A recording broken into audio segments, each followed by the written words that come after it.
Apologetics is essentially knowing what you believe, why you believe it, and being able to explain that in a winsome and effective manner. This isn't about winning as many arguments as possible, or trying to debate someone into the kingdom of heaven, but rather giving a defense for the hope that you have. Think of apologetics as the spiritual parallel to self-defense. When you learn a martial art, you go through conditioning and training in order to defend yourself. You're not very good when you first start out, but as you learn more in practice, you become better and more confident as a result. Likewise, we are called to contend for the faith. If you're unfamiliar with either your faith or the different worldviews that people hold, it's easy to get tripped up. However, as you become stronger in your faith, you can evangelize more confidently. You can counter as opposed to cower.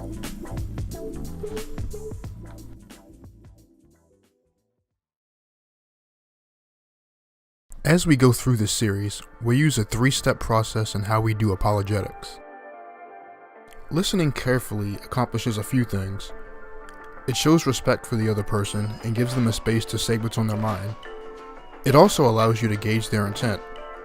While some people are genuinely curious about the faith and have questions, others just simply want to pick a fight. I must break you. Being able to discern one from the other can save you a lot of time and prevent you from getting baited. Listening also prevents us from being overzealous. Being prepared is great, but trying to engage someone without listening is less like apologetics and more like bullying. After all, you don't want to be the one guy that takes a week of karate and is overeager to try his new moves on everyone. I was just trying to ask you where's the bus stop.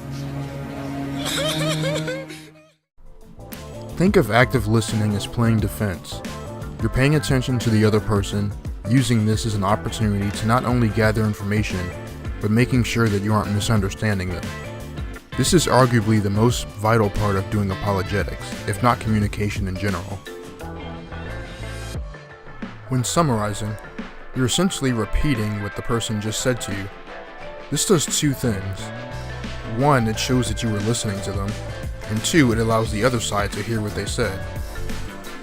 After all, in some cases, repeating what someone else has said back to them is enough to cause them to rethink their position entirely. Yes, and you call them steamed hams despite the fact they are obviously grilled. One thing Excuse me for 1 second. Of course. Think of summarizing like throwing a jab. It's small, it sets the pace, it allows you to actively observe, and it helps you to potentially set something up.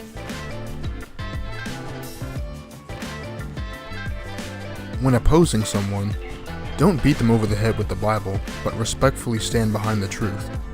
Remember, the ultimate goal is to point them to the gospel.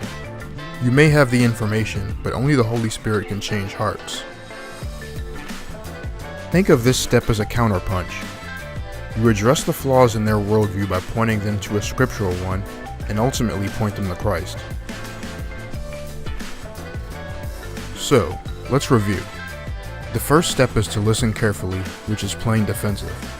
The second step is to summarize generously, which is equivalent to throwing a jab. The final step is to oppose gently, which is the counter. As we go through this series, we'll use this process to handle many common questions that come up in regard to the Christian faith. This is Cross Counter Apologetics, and thanks for watching.